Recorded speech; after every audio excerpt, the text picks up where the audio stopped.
Hi ಎಲ್ರಿಗೂ ನಮಸ್ಕಾರ. Share market in Kannada ಚಾನೆಲ್ಗೆ ನಿಮಗೆ ಸ್ವಾಗತ. ಜೂನ್ 6ರ ಮಾರ್ಕೆಟ್ ಅಪ್ಡೇಟ್ ನ ಅಬ್ಸರ್ವ್ ಮಾಡೋದಾದ್ರೆ ಮಾರ್ಕೆಟ್ ನಲ್ಲಿ ಒಳ್ಳೆ ಒಂದು ಪಾಸಿಟಿವ್ ಸೆಂಟಿಮೆಂಟ್ ನೋಡೋದಕ್ಕೆ ಸಿಕ್ಕಿದೆ. ನಿಫ್ಟಿಯಲ್ಲಿ 1% ಜಂಪ್ ನೋಡೋದಕ್ಕೆ ಸಿಕ್ತು. 252 ಪಾಯಿಂಟ್ ಗಳಷ್ಟು ನಿಫ್ಟಿ ಇವತ್ತು ಗೇನ್ ಆಗಿದೆ. 25,000 ಮೇಜರ್ ರೆಸಿಸ್ಟೆನ್ಸ್ ಏನಿತ್ತು ಆ ಒಂದು ಲೆವೆಲ್ ನ ಮೇಲ್ಗಡೆ ನಿಫ್ಟಿ ಕ್ಲೋಸಿಂಗ್ ಅನ್ನ ಕೊಟ್ಟಿದೆ. ಸೆನ್ಸೆಕ್ಸ್ ನಲ್ಲಿ ಕೂಡ 1% ಜಂಪ್ ಇವತ್ತು ನೋಡೋದಕ್ಕೆ ಸಿಕ್ತು. ಬ್ಯಾಂಕ್ ನಿಫ್ಟಿ ಕೂಡ ಪಾಸಿಟಿವ್ ಆಗಿತ್ತು. 1.5% ಜಂಪ್ ಬ್ಯಾಂಕ್ ನಿಫ್ಟಿಯಲ್ಲಿ ನೋಡೋದಕ್ಕೆ ಸಿಕ್ಕಿದೆ. ಸೊ ಮಾರ್ಕೆಟ್ ನ ಈ ಒಂದು ಪಾಸಿಟಿವ್ ರ್ಯಾಲಿ ಕಂಟಿನ್ಯೂ ಆಗೋದಕ್ಕೆ ರೀಸನ್ ಆರ್‌ಬಿಐನ ಕಡೆಯಿಂದ ಬಂದಂತ ಎಂಪಿಸಿ ಔಟ್‌ಕಮ್ ಆಗಿರುತ್ತೆ. 25 ಬೇಸಿಸ್ ಪಾಯಿಂಟ್ ರೇಟ್ ಕಟ್ ಬರ್ಬೋದು ಅನ್ನುವಂತ ಒಂದು ಎಕ್ಸ್ಪೆಕ್ಟೇಷನ್ ಇತ್ತು. But 50 basis point rate cut ಅನ್ನ ಆರ್‌ಬಿಐ ಮಾಡಿದ್ದಾರೆ.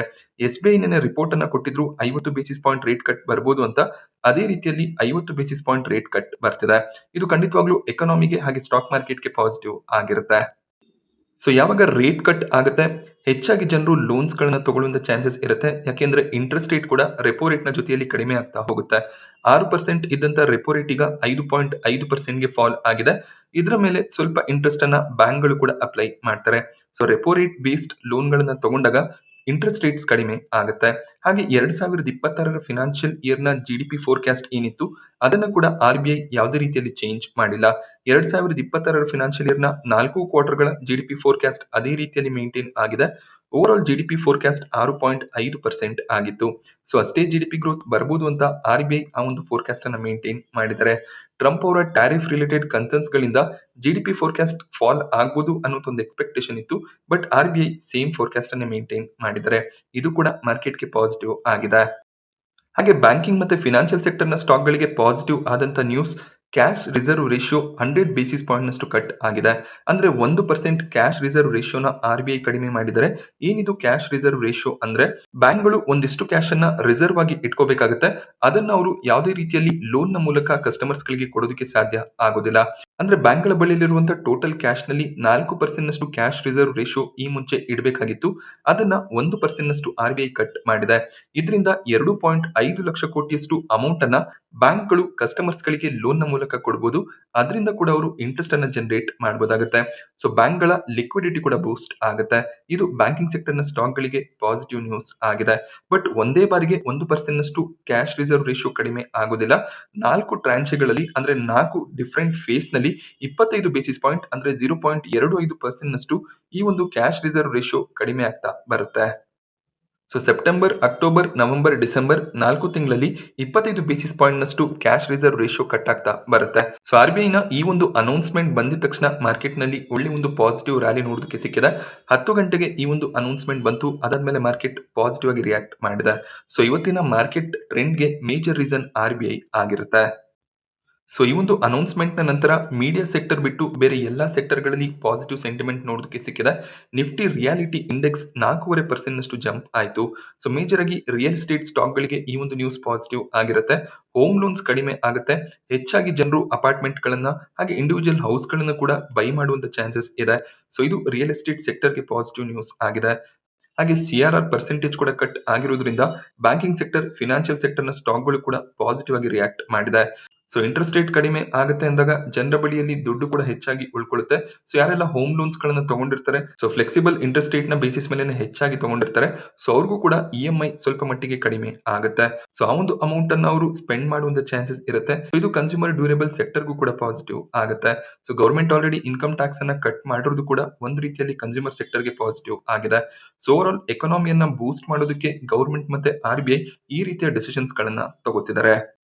ಹಾಗೆ ಯುಎಸ್ ಮಾರ್ಕೆಟ್ಸ್ ನಿಂದ ಒಂದು ನ್ಯೂಸ್ ನೋಡೋದಕ್ಕೆ ಸಿಗ್ತದೆ. ನಿನ್ನೆ ಟೆಸ್ಲಾ ಸ್ಟಾಕ್ ಪ್ರೈಸ್ ನಲ್ಲಿ 15% ಅರೌಂಡ್ ಅಲ್ಲಿ ಕರೆಕ್ಷನ್ ನೋಡೋದಕ್ಕೆ ಸಿಕ್ಕಿತ್ತು.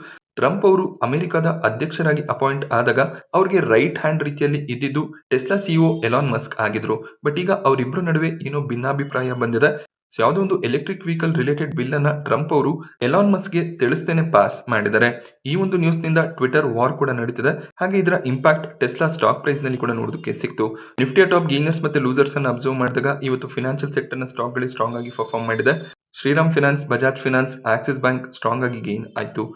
ಜೆಎಸ್ಡಬ್ಲ್ಯೂ ಸ್ಟೀಲ್ ನಲ್ಲಿ ಕೂಡ 3.5% ನ ಜಂಪ್ ನೋಡೋದಕ್ಕೆ ಸಿಕ್ಕಿದೆ. ಮಾರುತಿ ಸುಜುಕಿ ಕೂಡ 3% ಅರೌಂಡ್ ಅಲ್ಲಿ ಇವತ್ತು ಗೇನ್ ಆಯ್ತು. ಟಾಪ್ ಲೂಸರ್ಸ್ ಲಿಸ್ಟ್ ನಲ್ಲಿ ಎಚ್‌ಡಿಎಫ್ಸಿ ಲೈಫ್, ಬಿಎಲ್ ನೋಡೋದಕ್ಕೆ ಸಿಕ್ಕಿದೆ. ಸ್ವಲ್ಪ ಪ್ರಾಫಿಟ್ ಬುಕಿಂಗ್ ಅಂತ ಹೇಳ್ಬೋದಾಗುತ್ತೆ. Bharti Airtel, Tata steel, Sun pharma ಕೂಡ ನೆಗೆಟಿವ್ ಆಗಿ ಕ್ಲೋಸಿಂಗ್ ಅನ್ನ ಕೊಟ್ಟಿದೆ.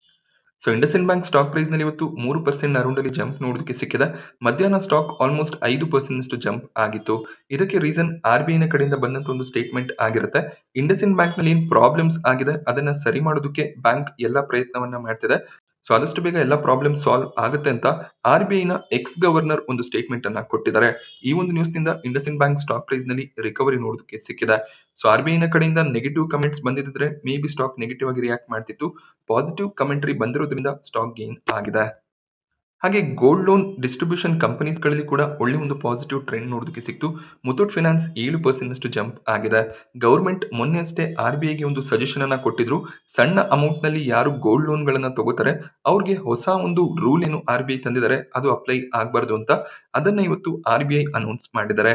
ಯಾರು 2.5 ಲಕ್ಷ ಅಮೌಂಟ್ ನ ಒಳಗಡೆ ಲೋನ್ಸ್ ಗಳನ್ನ ತಗೋತಾರೆ ಅವ್ರಿಗೆ ಗೋಲ್ಡ್ ನ 85% ನಷ್ಟು ಲೋನ್ ಟು ವ್ಯಾಲ್ಯೂ ಅನ್ನ ಕೊಡಬೇಕು ಅನ್ನೋದು ಈಗ RBI ನ ಡಿಸಿಷನ್ ಆಗಿದೆ. ಸೊ ರೀಸೆಂಟ್ ಆಗಿ ಅದನ್ನ 75%ಗೆ RBI ಇಳಿಸಿದ್ರು. ಸೊ ಇದು ಖಂಡಿತವಾಗ್ಲೂ ಸಣ್ಣ ಅಮೌಂಟ್ ನ ಲೋನ್ ತಗೊಳ್ಳುವಂತ ರಿಟೇಲರ್ಸ್ ಗಳಿಗೆ ಪಾಸಿಟಿವ್ ಆಗಿರುತ್ತೆ. ಈ ನ್ಯೂಸ್ ನಿಂದ ಮುತ್ತೂಟ್ ಫೈನಾನ್ಸ್ ಸ್ಟಾಕ್ ಪ್ರೈಸ್ ನಲ್ಲಿ ಪಾಸಿಟಿವ್ ಸೆಂಟಿಮೆಂಟ್ ನೋಡೋದಕ್ಕೆ ಸಿಕ್ತು. So Tata motor stock price ನಲ್ಲಿ ಬೆಳಿಗ್ಗೆ ಸ್ವಲ್ಪ ವೀಕ್ನೆಸ್ ನೋಡೋದಕ್ಕೆ ಸಿಕ್ಕಿತ್ತು. ಅದಾದ್ಮೇಲೆ ಸ್ಟಾಕ್ ರಿಕವರ್ ಆಗಿದೆ. ಟಾಟಾ ಮೋಟಾರ್ ಸ್ಟಾಕ್ ಅನ್ನ JP Morgan ಕವರ್ ಮಾಡಿದ್ದಾರೆ. ಹಾಗೆ ನ್ಯೂಟ್ರಲ್ ರೇಟಿಂಗ್ ಅನ್ನ ಕೊಟ್ಟಿದ್ದಾರೆ. ಈ ಮುಂಚೆ ಓವರ್ ವೇಟ್ ರೇಟಿಂಗ್ ಇತ್ತು.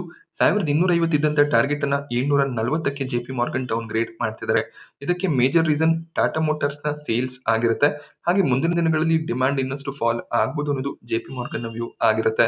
ಈಗ ಸ್ಲೋ ಆಗಿ M&M ಮಾರುತಿ ಸುಜುಕಿ ತಮ್ಮ ಎಲೆಕ್ಟ್ರಿಕ್ ವೆಹಿಕಲ್ಸ್ ಗಳನ್ನ ಲಾಂಚ್ ಮಾಡ್ತಾ ಹೋದಾಗ ಟಾಟಾ ಮೋಟಾರ್ಸ್ ನ ಎಲೆಕ್ಟ್ರಿಕ್ ವೆಹಿಕಲ್ಸ್ ಗಳಿಗೆ ಸ್ವಲ್ಪ ಡಿಮ್ಯಾಂಡ್ ಕಡಿಮೆ ಆಗಬಹುದು. ಅದರಿಂದ ಸೇಲ್ಸ್ ಕೂಡ ಫಾಲ್ ಆಗುವಂತ ಚಾನ್ಸಸ್ ಇರುತ್ತೆ. ಇದರಿಂದ ಬ್ರೋಕರೇಜ್ ಗಳು ಟಾರ್ಗೆಟ್ಸ್ ಅನ್ನ ಡೌನ್ ಗ್ರೇಡ್ ಮಾಡ್ತಿದ್ದಾರೆ. ಸೊ ಲಾಂಗ್ ಟರ್ಮ್ ನಲ್ಲಿ ಸೇಲ್ಸ್ ಇಂಪ್ರೂವ್ ಆಗ್ತಾ ಹೋಗುತ್ತೆ. ಈಗ ಟಾಟಾ ಮೋಟಾರ್ ಸ್ಟಾಕ್ ಪ್ರೈಸ್ ತುಂಬಾನೇ ಗೇನ್ ಆಗಿತ್ತು.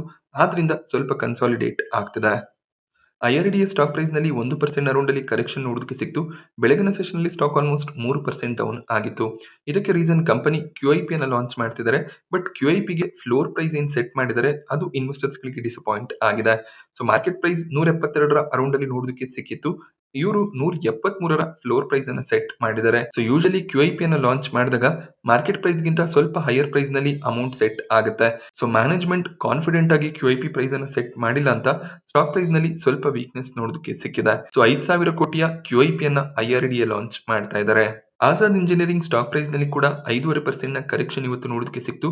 ಇದಕ್ಕೆ ರೀಸನ್ ಆಜಾದ್ ಇಂಜಿನಿಯರಿಂಗ್ ಅಲ್ಲಿ ಬಂದಂತ ಒಂದು ಬ್ಲಾಕ್ ಡೀಲ್ ಆಗಿರುತ್ತೆ. ಸೊ 1,640 ರೂಪಾಯಿಯ ರೇಂಜ್ ನಲ್ಲಿ ಆಜಾದ್ ಇಂಜಿನಿಯರಿಂಗ್ ನಲ್ಲಿ ಬ್ಲಾಕ್ ಡೀಲ್ ನೋಡೋದಕ್ಕೆ ಸಿಕ್ಕಿದೆ. 48 ಲಕ್ಷ ಶೇರ್ಸ್ ಗಳನ್ನ ಬ್ಲಾಕ್ ಡೀಲ್ ನ ಮೂಲಕ ಸೆಲ್ ಮಾಡಿದ್ದಾರೆ. ಈ ರೀತಿಯಲ್ಲಿ ಬ್ಲಾಕ್ ಡೀಲ್ಸ್ ಬಂದಾಗ ಸ್ವಲ್ಪ ವೀಕ್ನೆಸ್ ಸ್ಟಾಕ್ ನಲ್ಲಿ ಇರುತ್ತೆ. Tata investment corporation stock price ನಲ್ಲಿ ಕೂಡ ಬೆಳಿಗ್ಗೆ ಒಳ್ಳೆ ಒಂದು ಜಂಪ್ ನೋಡೋದಕ್ಕೆ ಸಿಕ್ಕಿತ್ತು. ಅದಾದ್ಮೇಲೆ ಸ್ವಲ್ಪ ಪ್ರಾಫಿಟ್ ಬುಕಿಂಗ್ ಬಂದಿದೆ. ಟಾಟಾ ಕ್ಯಾಪಿಟಲ್ ನ IPOಗೆ ಸೆಬಿ ಕಡೆಯಿಂದ ಅಪ್ರೂವಲ್ ಸಿಗಬಹುದು ಅನ್ನುವಂತ ಒಂದು ನ್ಯೂಸ್ ಇದೆ. ಯಾವಾಗೆಲ್ಲ ಟಾಟಾ ಕ್ಯಾಪಿಟಲ್ IPO ಬಗ್ಗೆ ನ್ಯೂಸ್ ಬರುತ್ತೆ ಆಗೆಲ್ಲ ಟಾಟಾ ಇನ್ವೆಸ್ಟ್ಮೆಂಟ್ ಸ್ಟಾಕ್ ನಲ್ಲಿ ಒಳ್ಳೆ ಒಂದು ಜಂಪ್ ಇರುತ್ತೆ. IDFC first bank stock price ನಲ್ಲಿ ಕೂಡ 7% ನ ಜಂಪ್ ಇವತ್ತು ನೋಡೋದಕ್ಕೆ ಸಿಕ್ತು. ಇದಕ್ಕೆ ರೀಸನ್ IDFC ಫಸ್ಟ್ ಬ್ಯಾಂಕ್ ನಲ್ಲಿ ಕರೆನ್ಸಿ ಇನ್ವೆಸ್ಟ್ಮೆಂಟ್ ಸ್ಟೇಕ್ ಅನ್ನ ಬೈ ಮಾಡಬೇಕು ಅಂತ ಇದ್ರು. 9.99% ಸ್ಟೇಕ್ ಬೈ ಮಾಡೋದಕ್ಕೆ ಈಗ CCI ಕಡೆಯಿಂದ ಅಪ್ರೂವಲ್ ಸಿಕ್ಕಿದೆ. ನೆಕ್ಸ್ಟ್ RBI ಕಡೆಯಿಂದ ಅಪ್ರೂವಲ್ ಸಿಕ್ಕಿದ್ರೆ current investments IDFC first bank ಅಲ್ಲಿ ಸ್ಟೇಕ್ ಅನ್ನ ಬೈ ಮಾಡ್ಕೋಬಹುದಾಗುತ್ತೆ. ಈ ಒಂದು ನ್ಯೂಸ್ ನಿಂದ ಸ್ಟಾಕ್ ಪ್ರೈಸ್ ನಲ್ಲಿ ಪಾಸಿಟಿವ್ ಸೆಂಟಿಮೆಂಟ್ ನೋಡೋದಕ್ಕೆ ಸಿಕ್ಕಿದೆ. IDFC ಫಸ್ಟ್ ಬ್ಯಾಂಕ್ 52 ಲೋ ಅನ್ನ ಟಚ್ ಮಾಡಿತ್ತು. ಆ ಒಂದು ಲೆವೆಲ್ ನಿಂದ ಒಂದು ಸ್ಟ್ರಾಂಗ್ ರಿಕವರಿಯನ್ನ ಕೊಟ್ಟಿದೆ. ಈ ಒಂದು ಇನ್ವೆಸ್ಟ್ಮೆಂಟ್ ಗೆ RBI ನ ಕಡೆಯಿಂದ ಅಪ್ರೂವಲ್ ಸಿಕ್ಕಿದ್ರೆ ಸ್ಟಾಕ್ ಇನ್ನಷ್ಟು ಪಾಸಿಟಿವ್ ಆಗಿ ಗೇನ್ ಆಗುತ್ತೆ. ಸೊ ರೀಸೆಂಟ್ ಆಗಿ ಮಹಾರಾಷ್ಟ್ರದ ಮೋಟಾರ್ ವೆಹಿಕಲ್ ಡಿಪಾರ್ಟ್ಮೆಂಟ್ ನ ಕಡೆಯಿಂದ ರೈಲ್ಟೆಲ್ ಗೆ ಆರ್ಡರ್ ಸಿಕ್ಕಿತ್ತು. 254 ಕೋಟಿಯ ಆರ್ಡರ್ ನ ರೈಲ್ಟೆಲ್ ಪಡ್ಕೊಂಡಿದ್ರು. ಸಿಮಿಲರ್ ಕಂಪನಿ ಕಡೆಯಿಂದ ಅಶೋಕ ಬಿಲ್ಡ್ಕಾನ್ ಗೆ ಕೂಡ ಆರ್ಡರ್ ಸಿಕ್ಕಿದೆ. 1387 ಕೋಟಿಯ ಆರ್ಡರ್ ನ Ashoka Buildcon ಪಡ್ಕೊಂಡಿದ್ದಾರೆ. So traffic system ಅನ್ನ ಮೇಂಟೈನ್ ಮಾಡೋದಕ್ಕೆ 10 ವರ್ಷದ ಕಾಂಟ್ರಾಕ್ಟ್ ಅನ್ನ ಅಶೋಕ ಬಿಲ್ಡ್ಕಾನ್ ಪಡ್ಕೊತಿದ್ದಾರೆ. ಈ ಒಂದು ನ್ಯೂಸ್ ನಿಂದ ಸ್ಟಾಕ್ ಬೆಳಿಗ್ಗೆ ಪಾಸಿಟಿವ್ ಆಗಿ ಓಪನ್ ಆಯ್ತು. ಅದಾದ್ಮೇಲೆ ಇಲ್ಲಿ ಕೂಡ ಸ್ವಲ್ಪ ಪ್ರಾಫಿಟ್ ಬುಕಿಂಗ್ ಬಂದಿದೆ. ಬಟ್ ಆರ್ಡರ್ ಬರುವಂತ ನ್ಯೂಸ್ ಏನಿದೆ ಕಂಪನಿಗಳಿಗೆ ಪಾಸಿಟಿವ್ ಆಗಿರುತ್ತೆ. RBI ಮಾನಿಟರಿ ಪಾಲಿಸಿ ಮೀಟಿಂಗ್ ನಲ್ಲಿ 50 ಬೇಸಿಸ್ ಪಾಯಿಂಟ್ ರೇಟ್ ಕಟ್ ಅನ್ನ ಮಾಡಿರೋ ರೀಸನ್ ನಿಂದ DIS ಕಡೆಯಿಂದ ಒಂದು ಸ್ಟ್ರಾಂಗ್ ಬೈಯಿಂಗ್ ನೋಡೋದಕ್ಕೆ ಸಿಕ್ಕಿದೆ. 9,342 ಕೋಟಿ ಅಮೌಂಟ್ ನ ನೆಟ್ ಬೈಯಿಂಗ್ DIS ಕಡೆಯಿಂದ ನೋಡೋದಕ್ಕೆ ಸಿಕ್ತು. FIS ಕೂಡ ಇವತ್ತು ನೆಟ್ ಬೈಯರ್ಸ್ ಆಗಿದ್ದಾರೆ. 1,009 ಕೋಟಿ ಅಮೌಂಟ್ ನ ನೆಟ್ ಬೈಯಿಂಗ್ FIS ಕಡೆಯಿಂದ ನೋಡೋದಕ್ಕೆ ಸಿಕ್ಕಿದೆ. ಭಾರತದಲ್ಲಿ ಇನ್ಫ್ಲೇಷನ್ ಕಡಿಮೆ ಆಗ್ತದೆ. RBI ನ ಗೈಡ್ ಲೈನ್ 4% ಆಗಿರುತ್ತೆ. ಬಟ್ ಅದಕ್ಕಿಂತ ಕಡಿಮೆ ಇನ್ಫ್ಲೇಷನ್ ಕಳೆದ 2 ತಿಂಗಳಲ್ಲಿ ಡಿಕ್ಲೇರ್ ಆಗಿದೆ.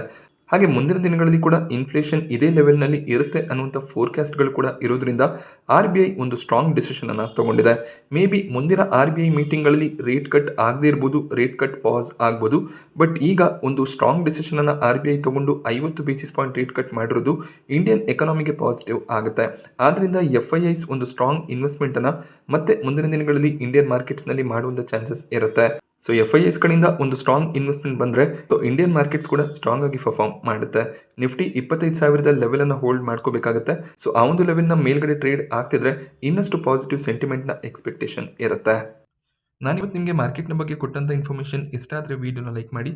ಹಾಗೆ ಇದೇ ರೀತಿಯ ಮಾರ್ಕೆಟ್ ಅಪ್ಡೇಟ್ಸ್ಗಳಿಗೋಸ್ಕರ ಚಾನಲ್ನ ಸಬ್ಸ್ಕ್ರೈಬ್ ಮಾಡ್ಕೊಳ್ಳಿ. Thank you friends.